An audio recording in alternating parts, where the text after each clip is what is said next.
नमस्कार, आप सभी का स्वागत है एक बार फिर हिंदी न्यूज़ चैनल के इस वीडियो में। दरअसल बता दें कि भारत में कई बड़ी खबरें निकल के आ रही हैं, जानेंगे एक एक करके विस्तार से। लेकिन उससे पहले यदि आप भी हमारे इस वीडियो में नए हैं तो इस वीडियो को लाइक कीजिए और चैनल को सब्सक्राइब करके ऑल नोटिफिकेशन बेल को ऑन कर दीजिए। बढ़ते दोस्तों पहली खबर की ओर, आपको बता दें कि कोरोना के खिलाफ जंग होगी और तेज। गृह मंत्रालय ने जारी की नई गाइडलाइन, जाने 31 दिसंबर तक के नियम। दरअसल कोरोना वायरस के एक बार फिर से बढ़ते मामलों के बीच जंग तेज करने के लिए केंद्रीय गृह मंत्रालय ने 1 दिसंबर से 31 दिसंबर तक की नई गाइडलाइन जारी की है। गृह मंत्रालय के ताज़ा दिशा निर्देश के मुताबिक राज्यों को कड़ाई से संक्रमण के रोकथाम उपायों को लागू करने, भीड़ को नियंत्रित करने के लिए कहा गया है। इस बार सरकार का ज़्यादा फोकस भीड़ को नियंत्रित करने की है। बता दें कि सरकार के यह दिशा निर्देश 1 दिसंबर से प्रभावी होंगे और 31 दिसंबर तक लागू रहेंगे। गृह मंत्रालय ने कोरोना वायरस के बढ़ते मामलों के मद्देनजर निगरानी, नियंत्रण और सावधानी के लिए नए दिशा निर्देश जारी किए हैं।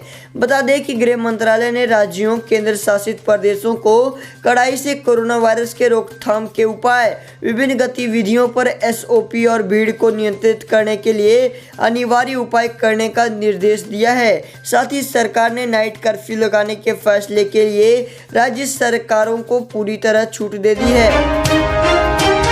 बढ़ते दोस्तों अगली बड़ी खबर की ओर, आपको बता दें कि 43 चाइनीज ऐप बैन करने के फैसले से तिलमिलाया चीन, याद आने लगे WTO के नियम। दरअसल बता दें कि चीन ने बुधवार को कहा कि वह राष्ट्रीय सुरक्षा के नाम पर 43 चीनी मोबाइल ऐप पर पाबंदी लगाने के भारत के निर्णय का पुरजोर विरोध करता है। चीन ने दावा किया कि यह कदम विश्व व्यापार संगठन के नियमों के खिलाफ है। भारत के ताज़ा कदम के बारे में पूछे जाने पर चीन के विदेश मंत्रालय के प्रवक्ता झाओ लिजियान ने संवाददाता सम्मेलन में इसको लेकर गंभीर चिंता जताई। उन्होंने कहा कि इस साल जून से अब तक 4 बार भारत ने राष्ट्रीय सुरक्षा के नाम पर चीन से जुड़े स्मार्टफोन ऐप पर पाबंदी लगाई है।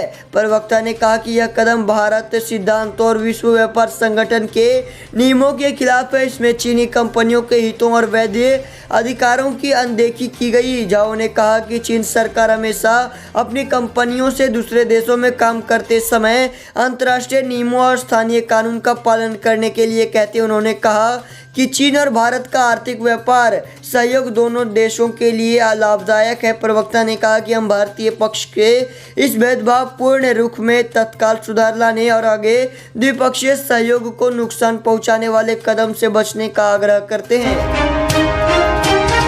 साथ ही रुख करते हैं अगली बड़ी खबर की ओर। आपको बता दें कि MP की धरती पर अब नहीं होगा लफ्ज़, 10 साल की सजा के साथ कानून बनाने की तैयारी हुई पूरी।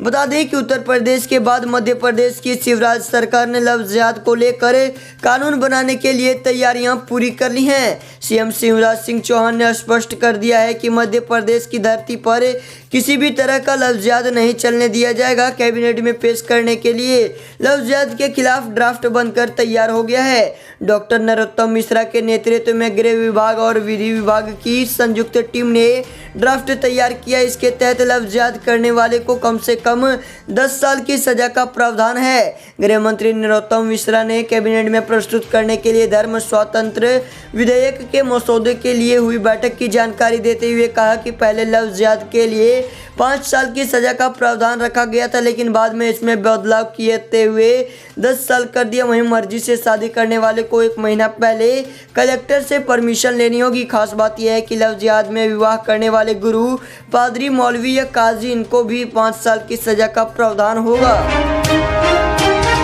वहीं बढ़ते हैं अगली बड़ी खबर की ओर। आपको बता दें कि चिराग पासवान ने एक बार फिर BJP को धर्म संकट में डाला फंसा ये पेच। दरअसल लोक जनशक्ति पार्टी के संस्थापक और पूर्व केंद्रीय मंत्री रामविलास पासवान के निधन के बाद रिक्त हुए राज्यसभा सीट को लेकर NDA में असमंजस की स्थिति है।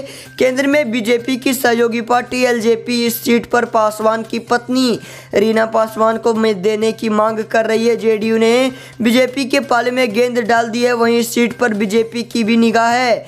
बता दें कि एलजेपी के मीडिया प्रभारी कृष्णा सिंह कल्लू ने कहा कि रामविलास पासवान की पत्नी रीना पासवान को राज्यसभा चुनाव में उम्मीदवार बनाना रामविलास पासवान के प्रति सच्ची श्रद्धांजलि होगी। एलजेपी की तरफ से इस संबंध में प्रधानमंत्री मोदी को एक पत्र भी भेजा गया है। बता दें कि रामविलास पासवान की जगह एनडीए की तरफ से कौन राज्यसभा जाएगा, इसे लेकर एनडीए के घटक दल ज्यादा खुलकर नहीं बोल रहे हैं। एलजेपी ने जिस तरह से बिहार विधानसभा चुनाव में अकेले उतरकर जेडीयू और बीजेपी को नुकसान पहुंचाया, उससे एलजेपी के हिस्से में इस सीट का जाना आसान नहीं दिख रहा। वही रुख करते हैं अगली बड़ी खबर की ओर। आपको बता दें कि दिल्ली में कोरोना से हुई मौत के आंकड़ों की होगी समीक्षा। केजरीवाल ने दिया आदेश। दरअसल दिल्ली में बढ़ रहे कोरोना वायरस के मामलों ने मुख्यमंत्री अरविंद केजरीवाल की भी नींद उड़ा दी है। कोरोना वायरस को लेकर दिल्ली के उपराज्यपाल अनिल बैजल की अध्यक्षता में दिल्ली आपदा प्रबंधन प्राधिकरण की बैठक हुई, जिसमें मुख्यमंत्री अरविंद केजरीवाल भी शामिल हुए। बुधवार को इस बैठक में केजरीवाल ने विशेषज्ञों से कोरोना से हुई मौत के मामले की समीक्षा करने का आग्रह किया। इसके साथ ही मुख्यमंत्री ने राष्ट्रीय राजधानी में मृत्यु दर में कमी लाने को लेकर उपाय सुझाने का भी आग्रह किया है। एक सूत्र ने कहा कि बैठक में मुख्यमंत्री ने विशेषज्ञों से मौत के आंकड़ों की समीक्षा करने ऐसे उपाय सुझाने को कहा जिससे राष्ट्रीय राजधानी में मृत्यु दर में कमी लाई जा सके। दिल्ली में बीजेपी शासित तीनों नगर निगमों में मृतकों की संख्या में गड़बड़ का आरोप लगाया गया है, क्योंकि आधिकारिक रूप से दर्ज मौतें शमशान घाट कब्रिस्तानों में हुए अंतिम संस्कार की संख्या में काफी बड़ा अंतर है। दिल्ली सरकार के आंकड़ों के मुताबिक दिल्ली में 23 नवंबर तक कोविड-19 से कुल 8512 लोगों की मौत हुई, जबकि नगर निगमों ने दावा किया है कि उसने 10,318 लोगों के अंतिम संस्कार करवाए हैं।